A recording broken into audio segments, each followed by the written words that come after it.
नाशिक महानगरपालिकेसमोर शहरातल्या खड्ड्यांच्या निषेधार्थ होणारं आंदोलन आता स्थगित करण्यात आलंय। महापौर हिमगौरी आडके, उपमहापौर विलास शिंदे यांच्याशी आंदोलकांनी चर्चा केल्यानंतर आता हे आंदोलन मागे घेण्यात आलंय। विविध सामाजिक संघटनांच्या प्रतिनिधींनी आम्ही नाशिककर या बॅनरखाली एकत्र येत आंदोलनाची हाक दिली होती।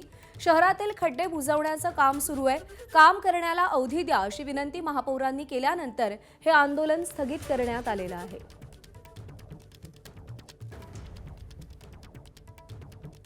हिचे अधिकारी आहे ना इतक्या गेंद्याच्या कातडीचे बोलले नाही पाहिजे की त्याच्यामुळे इतका त्रास आहे, सर्वसामान्य वैताग येते।